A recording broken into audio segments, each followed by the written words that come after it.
নমস্কাৰ সকলোকে স্বাগতম জনাইছো নিমাত ষ্টাডি পইণ্ট চেনেলটোলৈ। আজি আমি এই ভিডিঅ'টোৰ মাধ্যমেৰে BA second semester history unit 3ৰ সকলোবোৰ 99% কমন 3, 4 আৰু 5 নম্বৰৰ সমূহ প্ৰশ্ন উত্তৰ আলোচনা কৰিম। যদি তুমি এতিয়ালৈকে এই চেনেলটো সাবস্ক্ৰাইব কৰা নাই তেন্তে প্লিজ চেনেলটো সাবস্ক্ৰাইব কৰি দিবা আৰু এইটো ভিডিঅ' তোমালোকৰ বন্ধু-বান্ধৱী অথবা হিষ্টৰীৰ হোৱাটছআপ গ্ৰুপত শ্বেয়াৰ কৰি দিবা। মৰমৰ ছাত্ৰ-ছাত্ৰীসকল, এইটো ভিডিঅ'ৰ ডেছক্ৰিপশ্যনত BA সেকেণ্ড সেমিষ্টাৰ হিষ্টৰীৰ সকলো ইউনিটৰ ভিডিঅ'ৰ প্লেলিষ্টৰ লিংক দিয়া আছে, তাত ক্লিক কৰি তোমালোকে সকলো ইউনিটৰ ভিডিঅ'বোৰ চাই ল'বা। সো বলা তেন্তে বেছি পলম নকৰি আজিৰ ভিডিঅ'টো আমি আৰম্ভ কৰোঁ। কুৱেশ্যন নাম্বাৰ 1, ভাৰতত মোগল সাম্ৰাজ্য স্থাপনৰ ক্ষেত্ৰত পানিপথৰ প্ৰথম যুদ্ধৰ গুৰুত্ব সম্পৰ্কে লিখা। এনসাৰটো দিয়া আছে, তোমালোকে চাই লোৱা।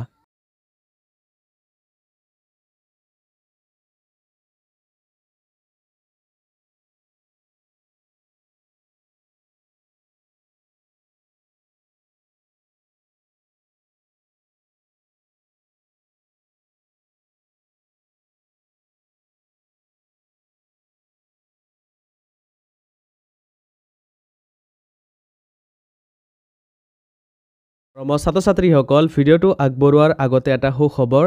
তোমালোকৰ বাবে আমি অতি কম মূল্যত মাত্ৰ 29 টকাত BA সেকেণ্ড সেমিষ্টাৰ হিষ্টৰীৰ মডেল কুৱেশ্যনছ এণ্ড এনচাৰ্ছৰ ই-বুক তৈয়াৰ কৰিছোঁ।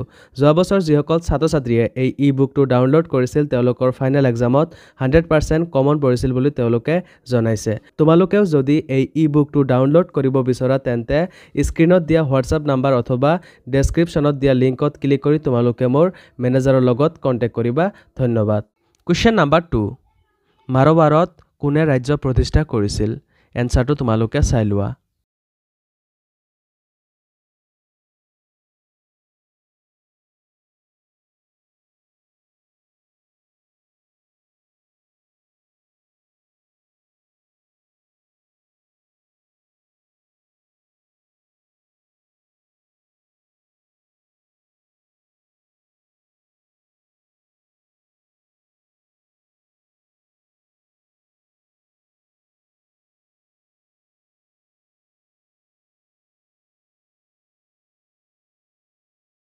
কুৱেশ্যন নাম্বাৰ 3, কোনে আৰু কেতিয়া আমেৰৰ ৰাজনৈতিক ভেটি প্ৰতিষ্ঠা কৰিছিল?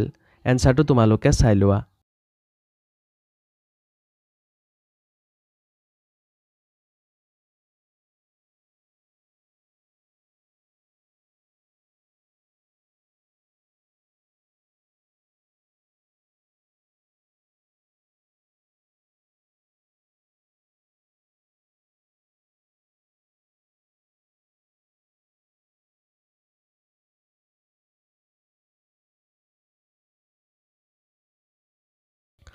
কুৱেশ্যন নাম্বাৰ 4, দাক্ষিণাত্য মালভূমিত প্ৰতিষ্ঠিত বিজাপুৰৰ অৱস্থানে বাণিজ্যিক সমৃদ্ধি আৰু অৰ্থনৈতিক উত্থানত কেনেধৰণৰ ভূমিকা পালন কৰিছিল? এনসাৰটো তোমালোকে চাই লোৱা।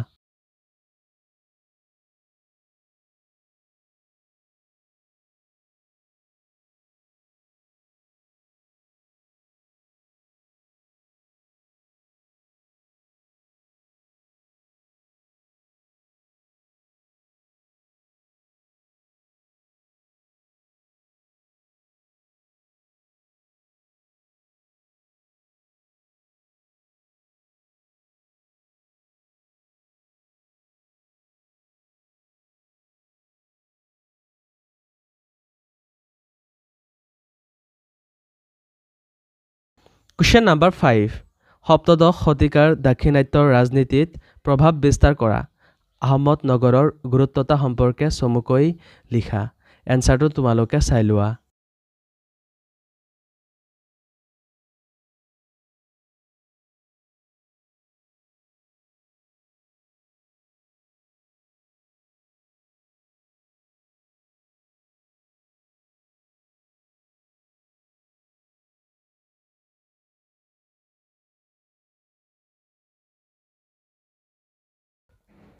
কুৱেশ্যন নাম্বাৰ 6, শ্বেৰ শ্বাহৰ 4টা প্ৰজাহিতকৰ কামৰ কথা উল্লেখ কৰা।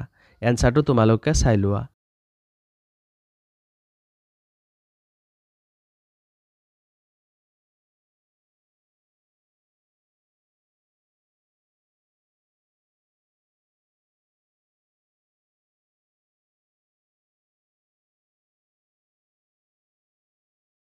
কুৱেশ্যন নাম্বাৰ 7 শ্বেৰ শ্বাহৰ বিচাৰ ব্যৱস্থা কেনে আছিল এনসাৰটো তোমালোকে চাই লোৱা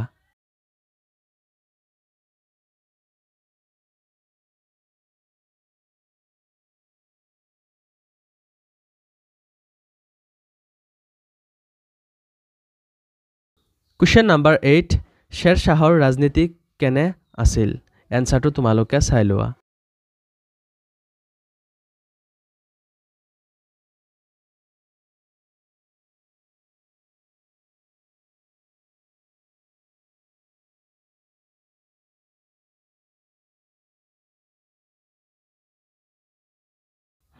কুৱেশ্যন নাম্বাৰ 9 তালিকটৰ যুদ্ধ কোন চনত হৈছিল ইয়াৰ গুৰুত্ব কি এনসাৰটো তোমালোকে চাই লোৱা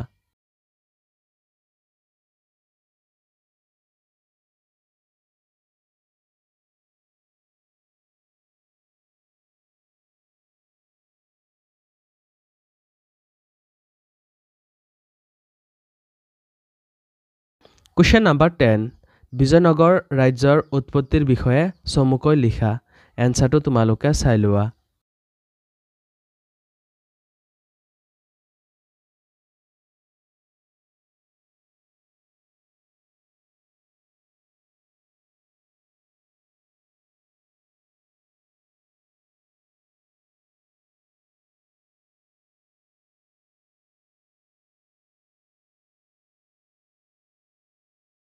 কুৱেশ্যন নাম্বাৰ 11 গুজৰাটী স্থাপত্য কলাৰ বৈশিষ্ট্য কি এনসাৰটো তোমালোকে চাই লোৱা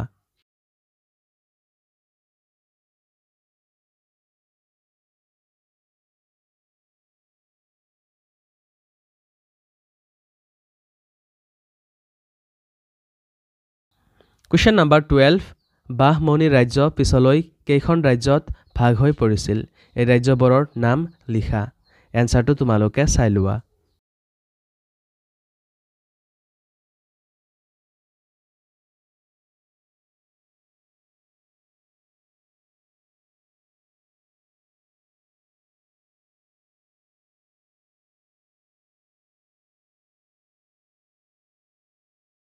কুৱেশ্যন নাম্বাৰ 13 যিকোনো ৰাজ্যৰ বাবে মালৱা কিয় গুৰুত্বপূৰ্ণ আছিল এনসাৰটো তোমালোকে চাই লোৱা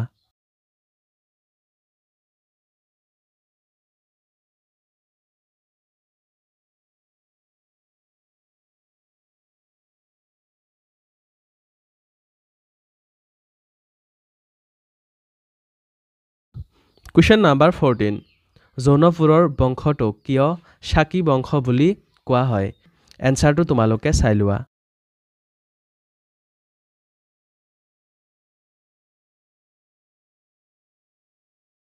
মৰমৰ ছাত্ৰ-ছাত্ৰীসকল ভিডিঅ'টো বহুত দীঘল হোৱাৰ বাবে বহুতো দৰকাৰী প্ৰশ্ন উত্তৰসমূহ ৰৈ গ'ল তোমালোকক যদি সেইবোৰ প্ৰশ্ন উত্তৰ লাগে তেন্তে তোমালোকৰ বাবে আমি অতি কম মূল্যত মাত্ৰ 29 টকাত BA সেকেন্ড সেমিষ্টাৰ হিষ্টৰীৰ মডেল কুৱেশ্যনছ এণ্ড এনসাৰ্ছৰ ই-বুক তৈয়াৰ কৰিছোঁ যোৱা বছৰ যিসকল ছাত্ৰ-ছাত্ৰীয়ে এই ই-বুকটো ডাউনলোড কৰিছিল তেওঁলোকৰ ফাইনেল এক্সামত 100% কমন পৰিছিল বুলি তেওঁলোকে জনাইছে তোমালোকেও যদি এই ই-বুকটো ডাউনলোড কৰিব বিচৰা তেন্তে স্ক্ৰীনত দিয়া হোৱাটছআপ নাম্বাৰ অথবা ডেছক্ৰিপশ্যনত দিয়া লিংকত ক্লিক কৰি তোমালোকে মোৰ মেনেজাৰৰ লগত কন্টেক্ট কৰিবা ধন্যবাদ